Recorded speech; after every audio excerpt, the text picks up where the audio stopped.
Title: The Space Between Thoughts. Freedom from Anxiety Through Presence. In a world that never stops talking, this book is an invitation to listen, not to the noise around you, but to the quiet space inside your own mind. Chapter 1. The voice in your head isn't you. Hey friend, let's start with something you've probably never stopped to think about. You're thinking. Constantly. Seriously, from the second you open your eyes in the morning, there's this endless stream of chatter running through your mind. What do I have to do today? Did I say something weird yesterday? Why does my back hurt? I really need coffee. On and on it goes, like a radio station that never signs off for the night. But here's where it gets really interesting, and maybe a little unsettling. We actually believe that voice is us. Think about it. When that inner voice says, "I'm not good enough," you feel yourself shrinking inside. When it mutters, "They had no right to treat me that way," anger bubbles up. When it whispers, "What if everything falls apart?" anxiety grips your chest. But here's the truth I want you to sit with for a moment. It's just thoughts. Automatic thoughts. Repetitive thoughts. Thoughts that are often just echoes of past experiences, old fears, or things other people told you years ago. Now, I want you to try something with me. Just for a second, stop and listen to that voice. But don't argue with it or agree with it. Just listen. Like you're overhearing a conversation at the next table. Notice something?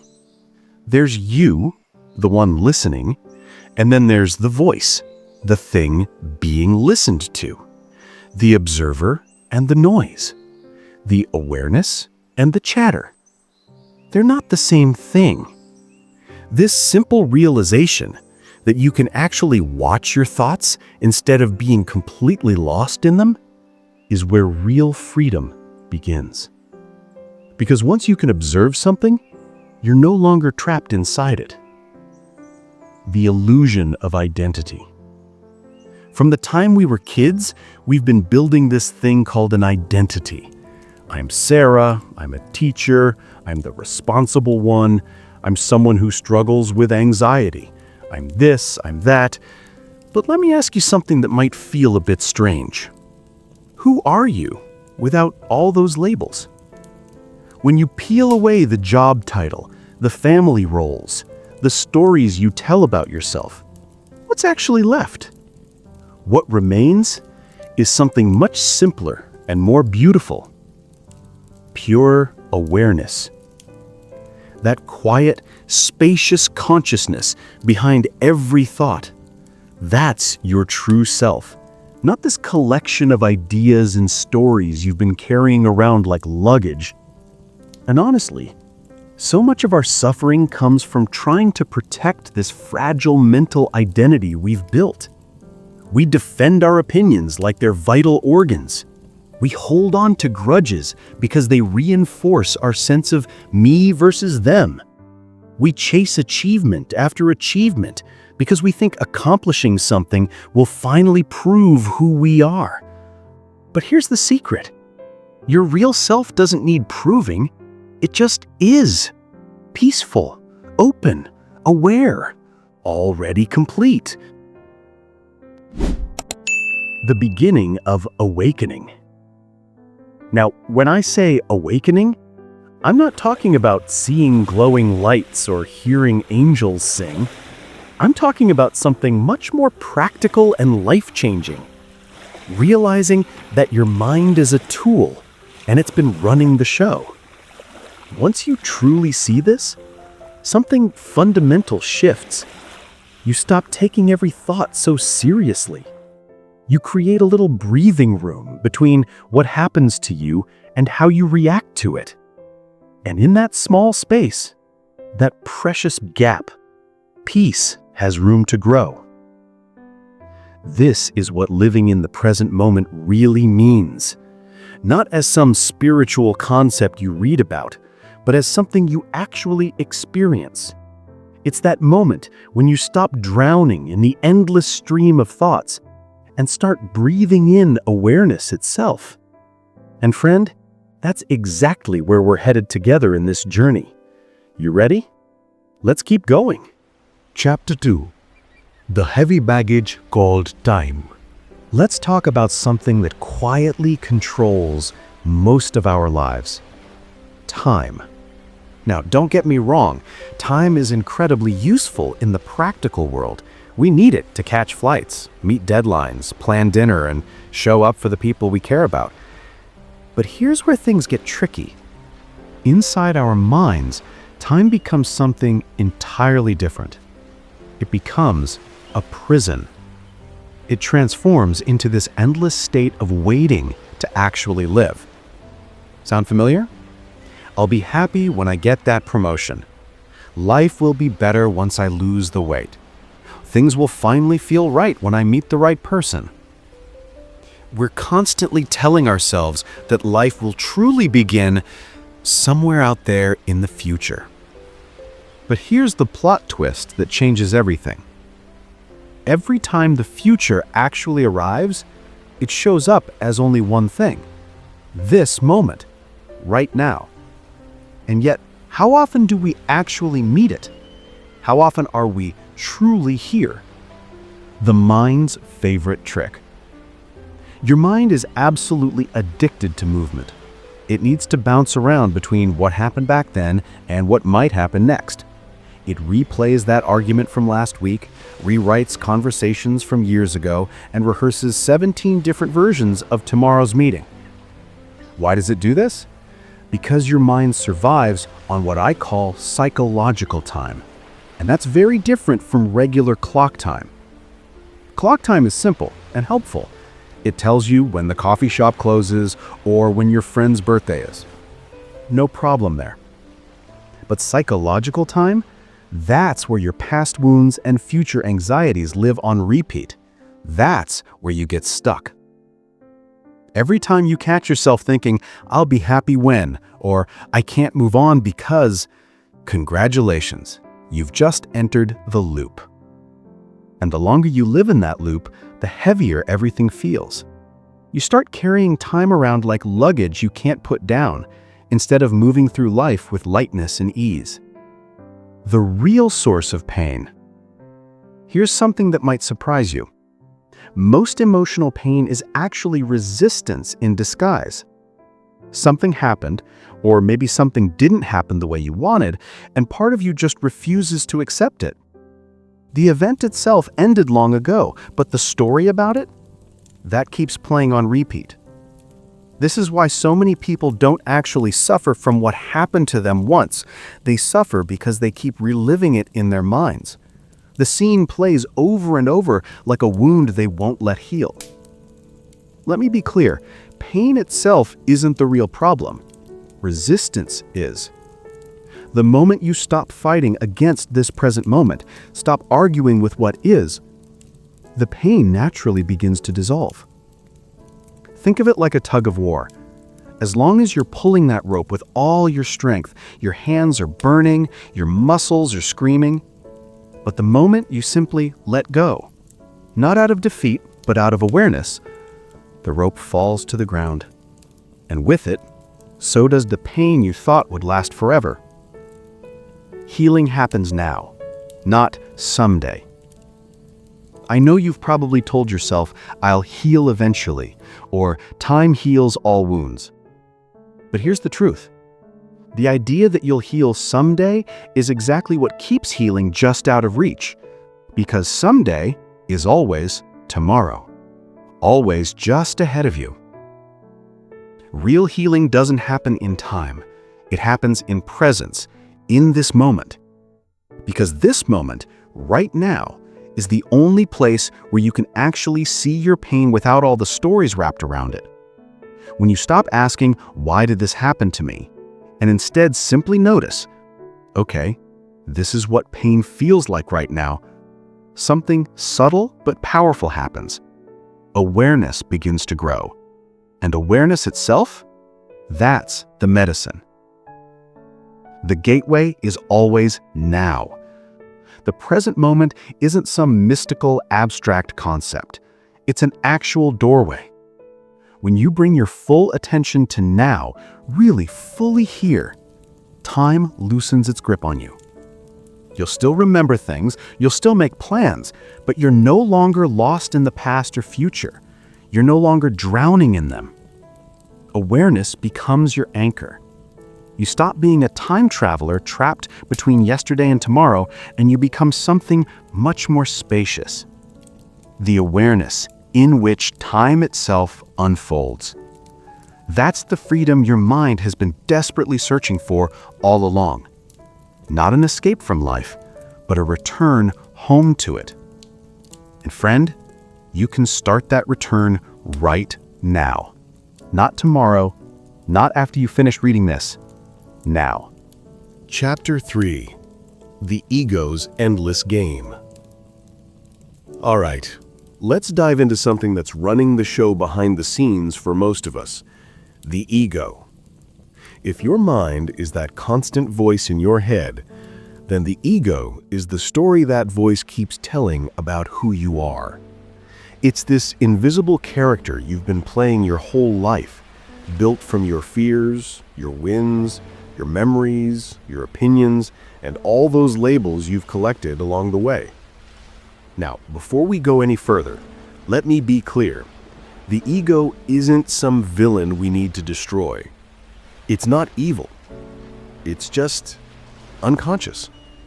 It's what happens when awareness forgets what it truly is and gets lost in the story instead. How your ego was built. Think back to when you were really young, maybe 3 or 4 years old. Your attention was wide open. You experienced the world directly.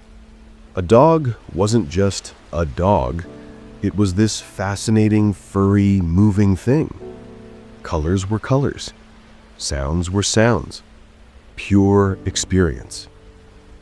But then something happened. Language showed up. You learned names, categories, labels. You learned me and you, good and bad, mine and theirs. Your mind started drawing invisible lines around everything, and those lines gradually formed the shape of what we call the ego. And suddenly, there's this voice saying, I am this story. I am what people think of me.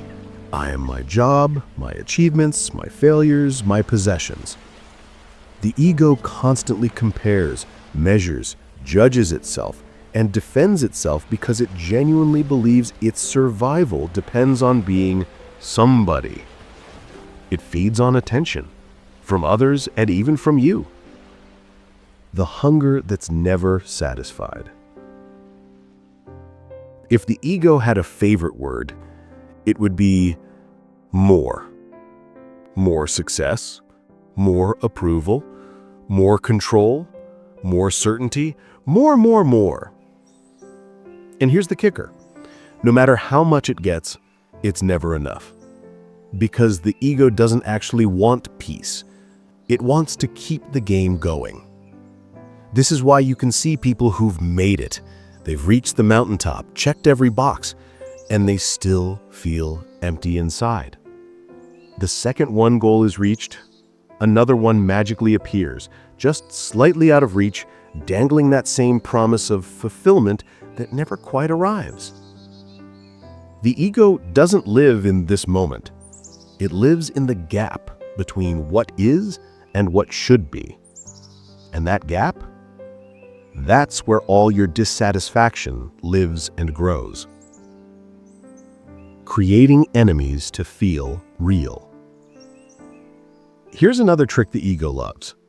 It needs enemies to feel strong. It divides the world into neat little camps, right and wrong, us and them, worthy and unworthy, smart and stupid. This division gives it a sense of solid identity. I am the one who's right. I'm one of the good ones. But every judgment you make is just another brick in a wall that keeps your awareness small and trapped. Every comparison builds another layer of armor around your true self. And here's the irony that'll blow your mind. What the ego fights so hard to protect, this idea of me, is exactly what keeps you from feeling truly whole. When emotions become costumes. The ego is sneaky. It doesn't just speak through thoughts, it hides inside your emotions too. Anger, pride, jealousy, shame, resentment, these are some of its favorite disguises. Each emotion whispers the same message. Look how this affects me. Look what they did to me. And the moment you buy into that story completely, the ego wins another round. Now, here's what won't work. Trying to fight the ego or destroy it. That's just the ego fighting itself. It's like trying to punch your own shadow. The only real way through is awareness. When you can notice an emotion without immediately calling it mine. When you can observe anger arising without saying, I am angry, it begins to lose its grip on you. Awareness works like light entering a dark room. There's nothing to destroy, nothing to battle, just something to see clearly for what it is. Who are you without the story? Here's where it gets beautiful. When all that noise quiets down, even for just a second, something absolutely astonishing appears. You still exist. Not as an identity, not as a thought or a story, but as pure presence itself.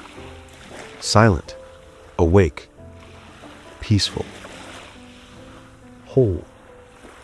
That's your real self, friend. The ego, it's just a mask you wear to navigate the world.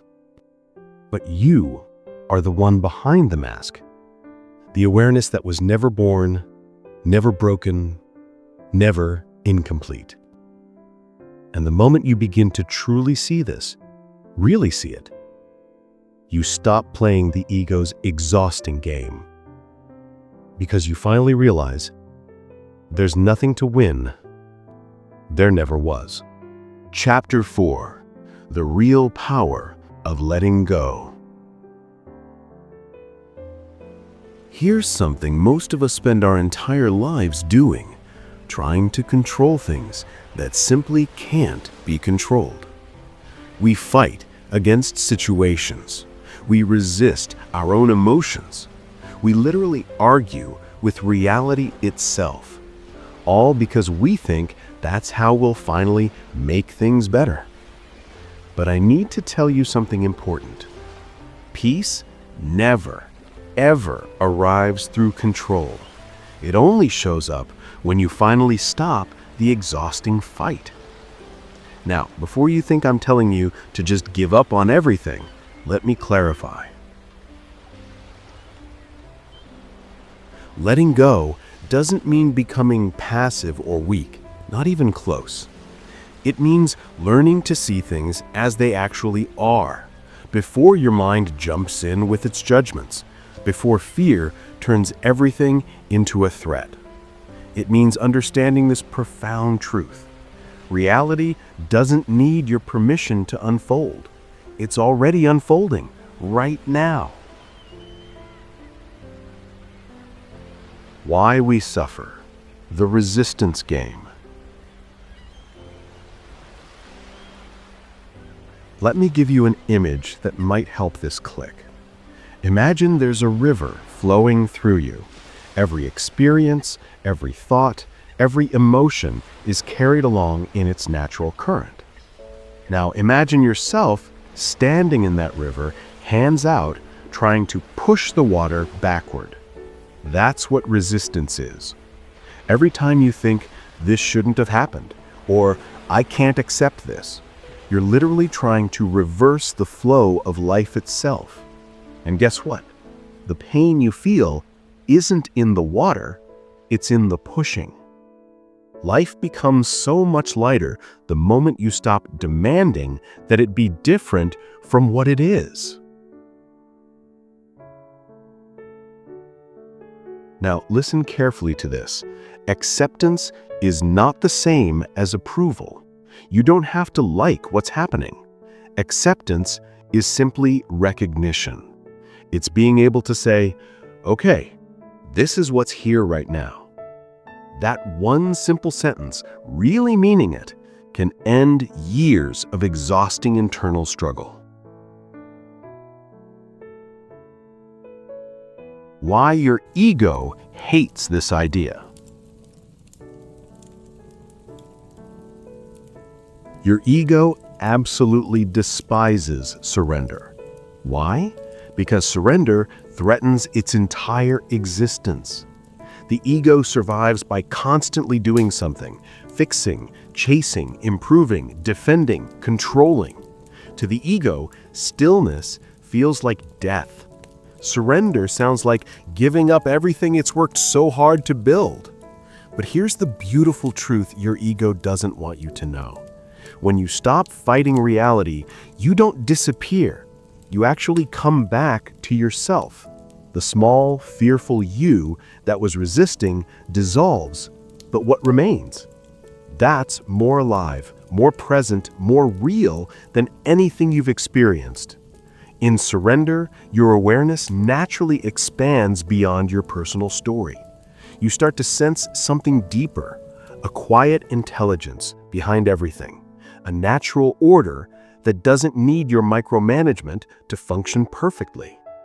And that realization, that's real freedom. Not the freedom to always get what you want, but the freedom to not be shattered when you don't. How to actually let go. Okay, so how do you actually do this? Here's the thing, you can't force surrender. It's not a technique you master or a trick you learn. It's an understanding that dawns on you. But awareness can open the door. So let me give you something practical to try. Next time frustration, fear, or sadness shows up, don't immediately try to fix it or make it go away. Just pause. Notice the sensation in your body. Where is it? Is there tightness in your chest? Heat in your face? Restlessness in your stomach? Instead of automatically labeling it as bad or wrong, just observe it. Allow it to be there without fighting it. And here's what happens in that moment of simple allowance. Something almost miraculous. The emotion begins to soften. You realize something profound. You are the space in which the emotion is happening. You're not the emotion itself. That's surrender. Not running away, not collapsing in defeat, just seeing clearly and staying open to what is. The peace that lives beneath all the effort. Here's what surprised me when I finally understood this. When you let go of trying to control life, you don't lose your direction, you actually gain clarity. Decisions become simpler. Actions flow more naturally instead of feeling forced. You still care deeply about things, but you're not consumed by them anymore. Think of it like sailing. You can't command the wind to blow in your preferred direction, but you can adjust your sail to work with whatever wind shows up. Surrender is that alignment, the quiet intelligence of moving with life instead of constantly battling against it. Freedom from the tyranny of wanting. Every I want carries hidden tension inside it. The more desperate the desire, the tighter and smaller your mind becomes. But when you surrender the demand, not the intention or the dream, just the desperate demand, you free yourself from that exhausting inner war between what is and what should be.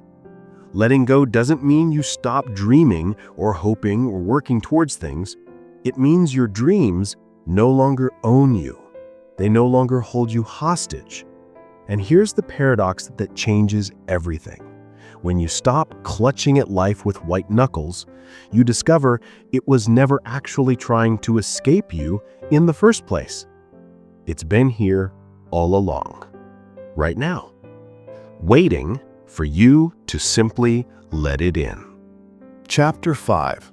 Coming Home to Your Body. Here's something that might change how you experience every single moment. Your mind lives in time, but your body? Your body always lives in now.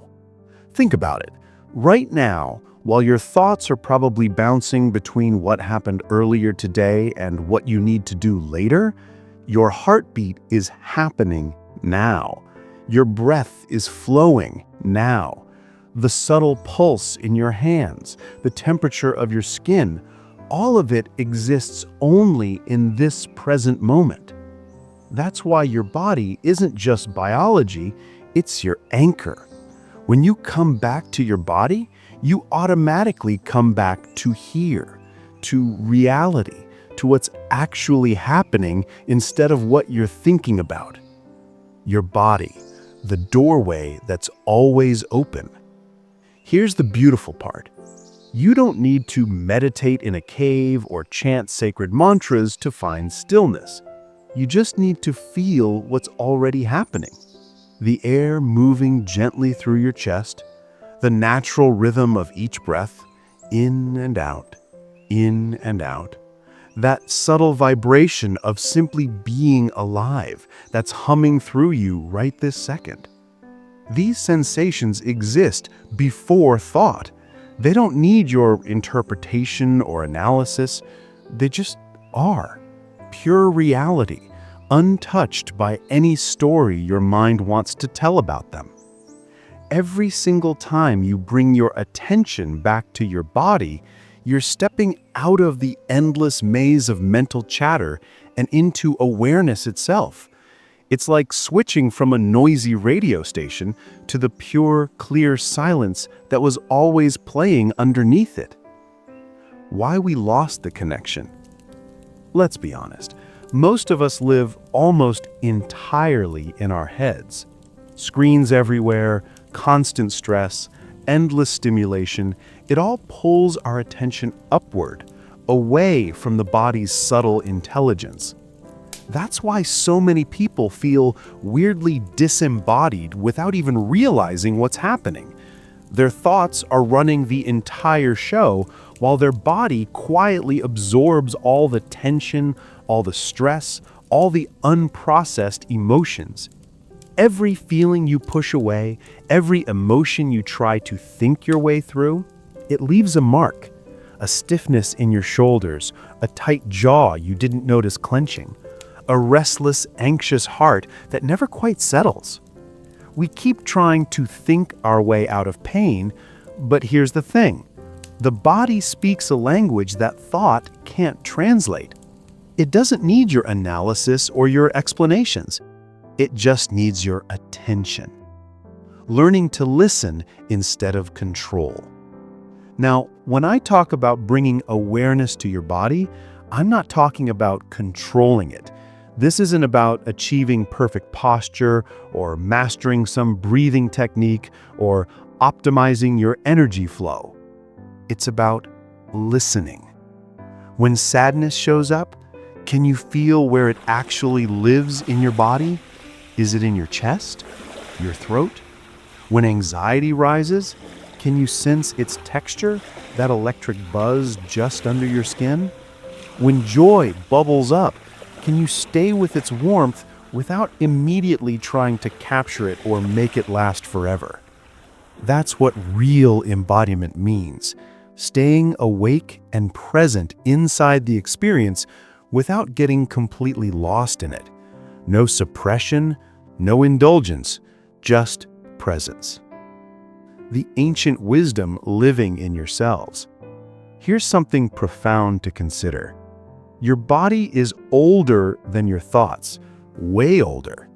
It carries the memory of every single generation that came before you. their resilience, their instincts, their deep rhythm with nature.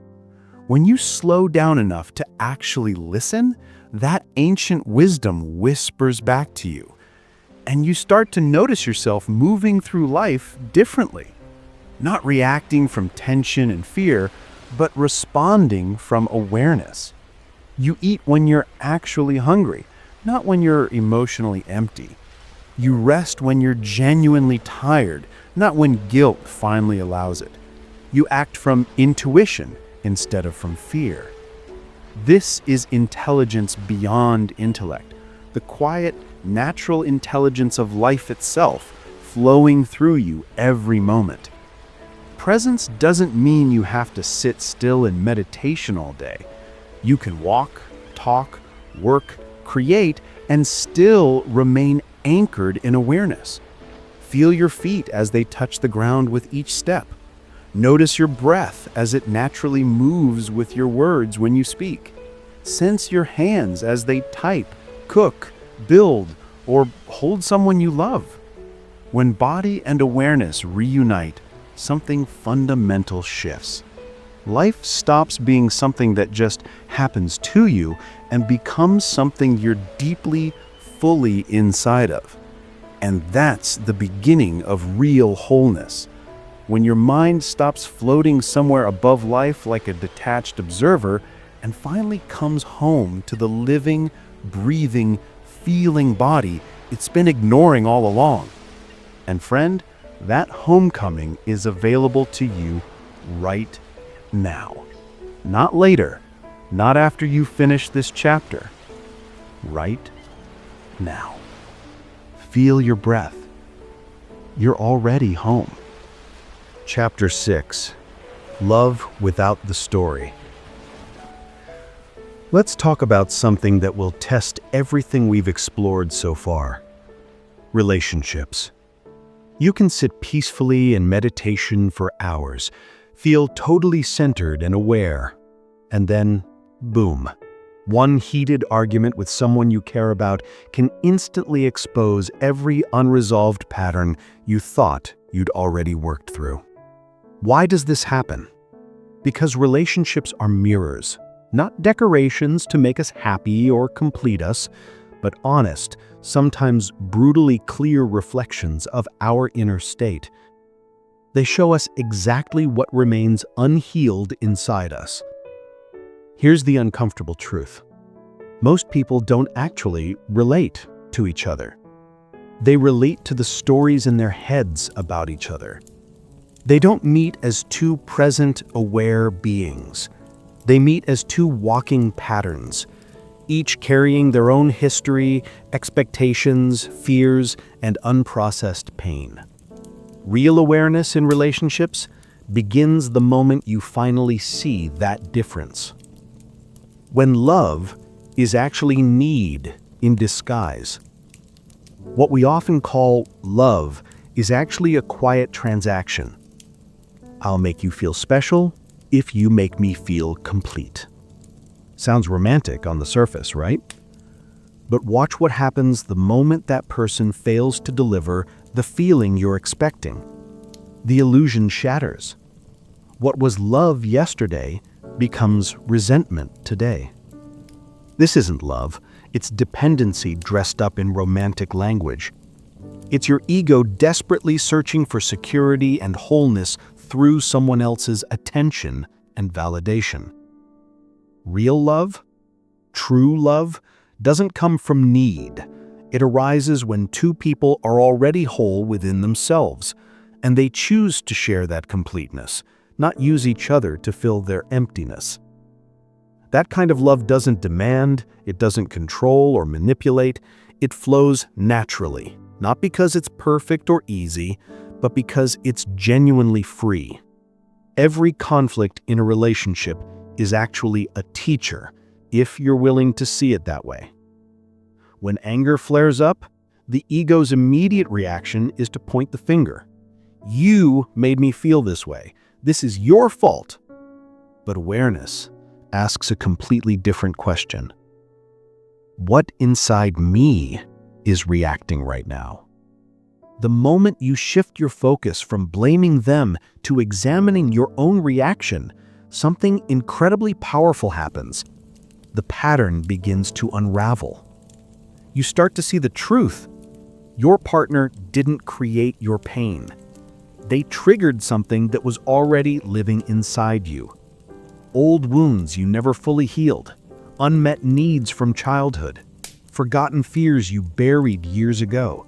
They're all resurfacing now for one reason: to finally be seen and released. That's how relationships become genuine spiritual practice. Not through being perfect or never arguing, but through bringing consciousness to every moment, especially the hard ones. The lost art of really listening. Be honest with yourself for a second. When someone's talking to you, are you really listening? Or are you mostly just waiting for your turn to speak, defending yourself or mentally preparing your response? Most people don't listen to understand. They listen to defend, to fix, or to reply. Real listening is actually a form of surrender. It means setting aside all that inner commentary, the silent judging, the comparing, the problem solving. It means being fully, completely there. Not as a role you're playing, partner, friend, parent, but as pure awareness itself. When you bring real awareness into any relationship moment, a conversation over coffee, a gentle touch, even a comfortable silence, you transform it into sacred ground. Because in that spacious awareness, both people can finally meet as they really are, beyond the stories, beyond the roles, beyond past and future. That's love without possession, love without fear, love as pure being. When love changes form, sometimes even the most conscious, aware love reaches its completion, not because it failed, but because its purpose in your life is finished. Growth often requires space, and presence teaches you to honor that truth without drowning in bitterness or blame. You can grieve without hatred. You can miss someone without desperately clinging.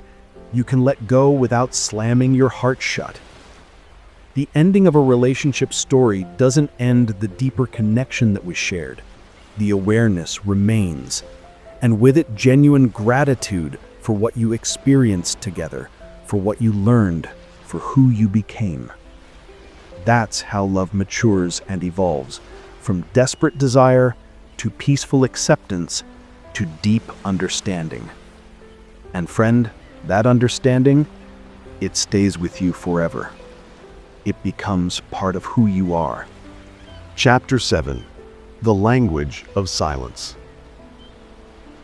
Let me tell you something that might sound strange at first.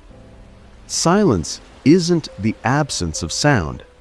It's the presence of everything real that emerges once the noise finally fades.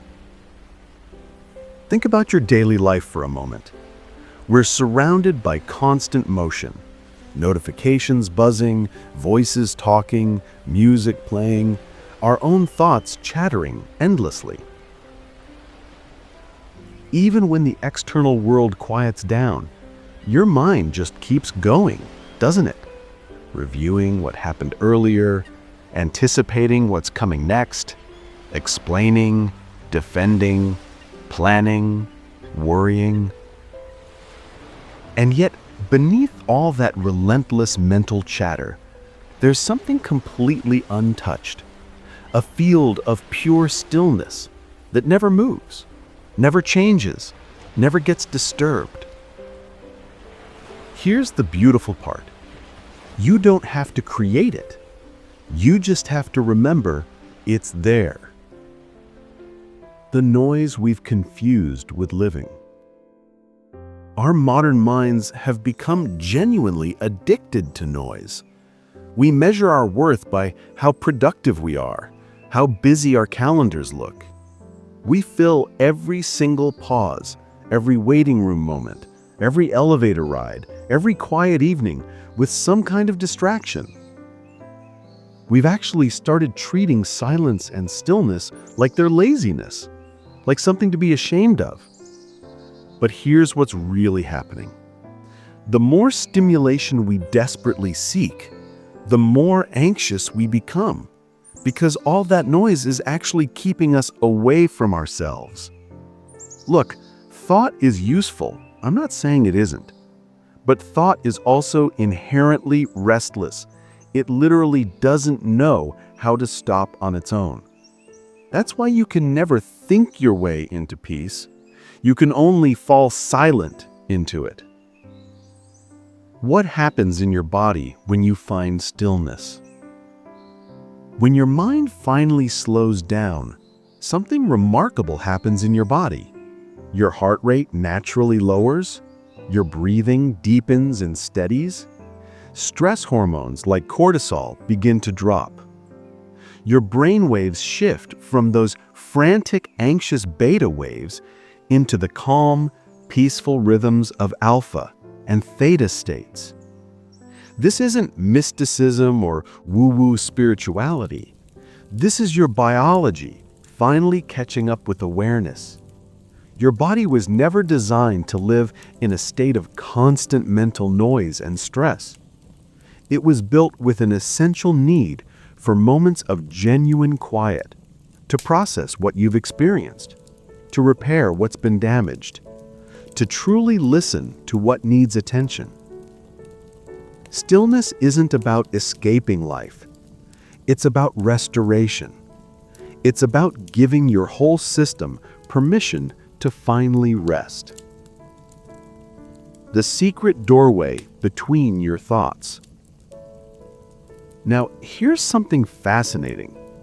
If you pay really close attention right now, you'll notice that even your busiest, most active mind isn't actually continuous. Between one thought and the next one, there's a tiny pause, a brief moment of pure nothingness. Did you catch it? That gap, that almost invisible space, is the doorway to awareness itself. It's where you can glimpse what you truly are beyond all the thinking. Now, don't try to grab it or hold on to it. You can't. That would just be another thought trying to capture silence. Simply notice it. That brief, spacious moment before the next word or image arrives in your mind. That's presence. That's the real you. And here's what naturally happens as your awareness grows.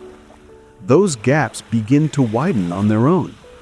Stillness expands and deepens, not because you're forcing it to happen, but simply because you've stopped constantly fueling the noise. Chapter 8. The Self That Never Changes. Do me a favor, real quick. Close your eyes for just a moment and notice something. Memories shift and change, don't they? Feelings rise up and then fade away. Thoughts come rushing in and then drift off. Your entire life has been this constant flow of change, transformation, evolution. And yet, something in you has remained completely unchanged, quietly aware through every single season of your life. That stillness, that silent witness watching it all unfold, that's who you've actually been all along. The illusion we've been living. From the moment you were born, people started telling you who you are. A name, a gender, a nationality, a family role. Over the years, you collected experiences like mirrors, each one reflecting a slightly different version of you. I'm the smart one. I'm the anxious one. I'm the one who always struggles with relationships. I'm successful. I'm damaged. But here's what happens if you look closely, really closely. None of these reflections actually last. Your body changes constantly. Your mind evolves. The stories you tell about yourself get rewritten over and over.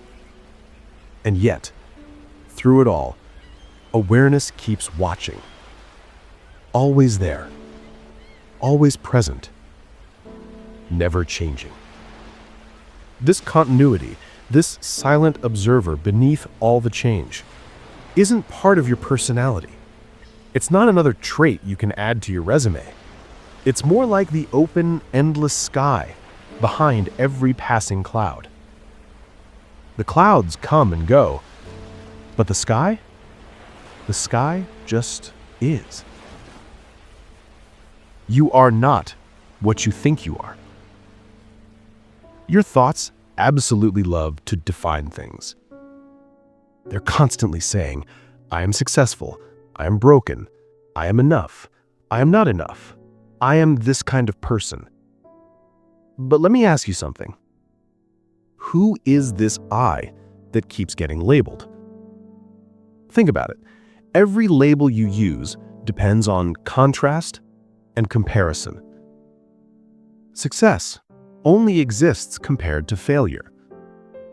Beauty only makes sense compared to ugliness. Strong versus weak, good versus bad. But awareness itself, awareness exists before any comparison. It doesn't need an opposite to be real. It doesn't need validation or proof. That's why something magical happens when your mind stops its labeling for even just a moment. You don't disappear. You actually expand. You become vast, borderless, completely unthreatened by anything. The self you've been desperately chasing your whole life was never inside those thoughts about you. It was always the one watching those thoughts arise and pass away. The light behind every mask. Here's something profound. Every single person you meet is wearing a mask. And so are you. We all play these roles to survive and navigate the world. Parent, employee, friend, leader, victim, high achiever, rebel. But these are temporary expressions, not your essence. They're costumes, not the actor wearing them. When awareness truly awakens in you, something shifts in how you see people. You start seeing beyond the masks. You begin to recognize the same light, the same presence shining behind every face, a shared awareness looking through billions of different eyes. And that's why genuine compassion arises so naturally with awakening. You stop seeing others. You see yourself, reflected everywhere you look. The fear of losing me. As awareness deepens in you, sometimes a strange fear bubbles up. If I'm not this person I've always been, if I'm not my story, my personality, my identity, then who am I? Won't I just disappear? The ego mistakes awakening for complete annihilation. It thinks it's going to die. But here's the truth. Nothing real is ever lost. Only the false boundaries, the artificial walls you built around yourself, begin to fade. It's exactly like mist dissolving at sunrise. The landscape beneath doesn't vanish, it becomes clear for the first time. You're finally seeing what was always there. You don't lose yourself. You lose the confusion about what you actually are. Being, not becoming. Your mind has this deep belief in progress, doesn't it? One day I'll become enlightened, eventually I'll be peaceful. Someday I'll finally feel whole. But here's what your mind doesn't understand. Awareness is timeless. It doesn't need to become anything because it already, completely, fully is. every single moment, you remember to stop the mental chatter and simply be. Right here, right now. You return to that wholeness. You reconnect with the quiet self that has never changed, never been broken, never needed fixing. This isn't an idea for you to understand intellectually. It's a truth for you to rest in, to feel, to experience directly. It's like a wave suddenly remembering it's the ocean. You realize you were never actually separate from peace. You were just so focused on the waves that you forgot you are the entire ocean. You always have been. And friend, you always will be. Chapter 9. Living as Awareness. Here's something crucial I need you to understand. Awareness isn't something you only practice during meditation or quiet moments alone. It's meant to move with you through your work, through your conversations, through every simple, ordinary act of living. Real spiritual awakening isn't about escaping the world or floating above it all in some blissed-out state. It's about moving through the world without getting completely lost in it. Not rising above life, but seeing through it with clear eyes. You don't stop being human. You just stop being only human. Doing without the heavy weight of doer. Most people move through their days acting from a place of tension.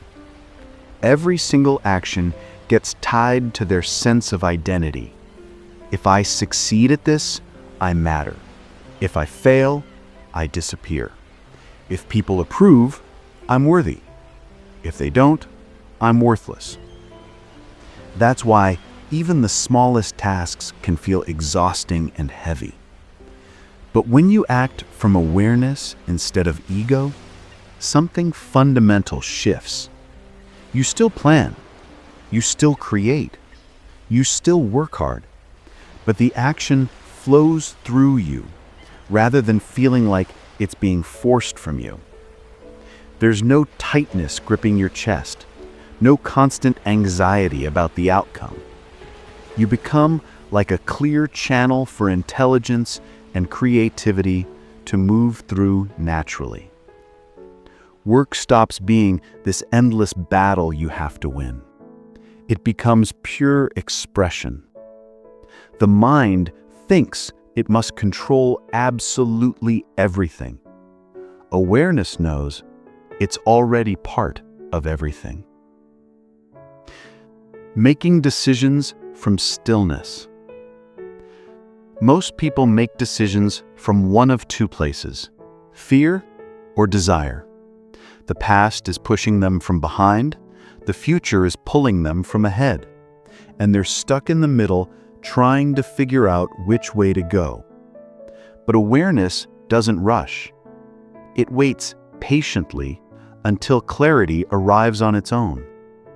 When your mind finally quiets down, the next right step often reveals itself, not as a thought you have to think through, but as a deep knowing that just appears. That's real intuition, intelligence without all the mental noise. It's not mystical or magical. It's just what naturally happens when your brain stops frantically shouting and starts actually listening. Want to try something practical? Before every important choice, just pause. Take a breath. Feel your body. If there's tightness, tension, or resistance, wait. If there's ease, openness, and a sense of flow, move forward. Stillness never lies to you. Your anxious mind does. But stillness, it always tells the truth. Emotions are weather passing through, not who you are. Here's something people often misunderstand. Emotions don't vanish when you awaken. They still show up. Joy, fear, anger, grief, all of it. The difference is profound, though. You stop becoming them. When sadness arrives, you can observe it and say, sadness is visiting today, instead of completely identifying and saying, I am sad. This is who I am now. You feel the emotion fully, maybe even more deeply than before, but you don't drown in it anymore. It's like watching rain fall through a window. You experience it, you're aware of it, but you stay dry and rooted inside the house of awareness. That's what real emotional maturity looks like. Not controlling or suppressing how you feel, but being vast and spacious enough to hold whatever comes without being destroyed by it. How relationships transform. When you live as awareness, something beautiful happens in your relationships. Love becomes less dramatic, but infinitely more real. You don't need constant reassurance anymore, because presence itself has become your anchor. You listen so much more deeply. You react so much less automatically. You stop turning every disagreement into proof of your worth or evidence of rejection. You begin to see people not as the roles they play, parent, boss, partner, friend, but as expressions of the same consciousness, looking back at you through different eyes. And that simple realization, it makes ordinary moments feel sacred. A conversation over breakfast, an unexpected smile, a comfortable shared silence, all of it becomes holy ground. The sacred hiding in the ordinary. You don't need miracles or mystical experiences to feel truly alive. Presence turns the simplest things into quiet revelations. Washing dishes and feeling the warm water running over your hands. Walking outside and sensing the natural rhythm of your feet touching the earth. Even just breathing. Each inhale becomes a quiet miracle of existence itself. Life doesn't suddenly become easier when you live this way, but it becomes so much clearer, because now you're fully, completely inside it, not as a thinker trying to figure it all out, not as a controller trying to manage every outcome, but as pure awareness, the spacious presence through which life naturally flows. Freedom that doesn't require escape. Let me be honest with you. Living as awareness doesn't mean reaching perfection. You'll still forget sometimes. You'll still get caught up in thought. You'll still feel pain and struggle. But here's what changes everything. Now, you'll know what's happening. You'll catch yourself. And that simple knowing transforms your entire experience. You stop desperately chasing peace as some distant goal because you finally see that peace isn't an achievement, it's your fundamental nature. You stop frantically trying to fix life because you realize life was never actually broken in the first place. That's the quiet revolution that changes everything. Not creating a new, improved self, but seeing through the old illusion of who you thought you had to be. And in that seeing, you're finally, completely free. Chapter 10. The End of Seeking. You've been searching your entire life, haven't you? For happiness, for purpose, for freedom, for love, for peace, for that elusive feeling that everything is finally okay. You've searched through relationships, thinking the right person would complete you. Through books, hoping the right words would unlock everything. Through goals and achievements, believing success would prove your worth. Through years and years of trying, striving, becoming. And at the end of every search, you found a new beginning, another path to explore, another promise glowing on the horizon. But maybe, just maybe, you're starting to feel something shift. The search itself is beginning to feel heavy, not because you failed, but because you've looked absolutely everywhere, except the only place that was never actually lost. Right here, right now. The seeker and what's being sought. Here's how the mind works. It survives by seeking. It feeds itself on one day, someday, almost there. It keeps the future glowing like a beautiful mirage, always close enough to keep you chasing, but never quite close enough for you to rest. But awareness doesn't move. It doesn't need to reach anything or achieve anything because it already completely is everything. When you finally truly stop the endless chasing, what's left isn't some terrible emptiness or void. It's peace. Silent, complete, infinite. The seeker dissolves into what was being sought all along. The wave suddenly remembers it was never separate from the ocean. It is the ocean. It always was. There's nothing you need to become. The mind loves to ask, okay, but how do I stay aware? How do I hold on to this state? How do I maintain this feeling? But listen carefully. Awareness isn't something you hold. It's what you are. It doesn't depend on your thoughts being positive, your mood being elevated, or your effort being constant. You can't lose what you never had to earn in the first place. You can only temporarily overlook it. The more you relax into simply being, the less there is to fix, defend, or prove. You stop trying to maintain peace. You simply stop disturbing it. That's all. That's the whole secret. Freedom lives in the ordinary. Here's something that might surprise you. Real awakening isn't dramatic. It doesn't announce itself with fireworks or mystical visions or lightning bolts of enlightenment. It often feels like nothing happened, because the one who was waiting for something dramatic to happen, that one is gone. You still pay your bills, you still laugh at silly jokes, you still cry when life hurts, you still get tired and need rest. You still live a completely human life, but without that constant background noise of me running nonstop. Life moves through you effortlessly now, like wind flowing through an open window. That's all freedom ever was, not an escape from being human, but being fully human without the exhausting resistance to what is.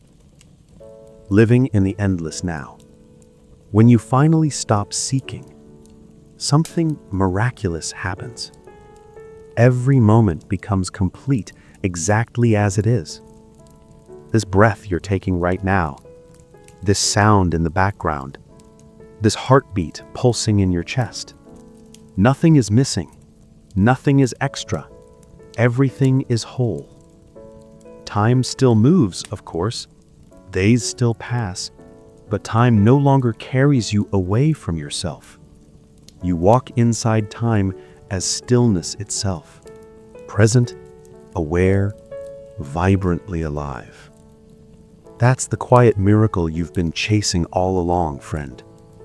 Not something new to find out there somewhere, but the simple, profound wonder of being here, right now, fully present to your own existence.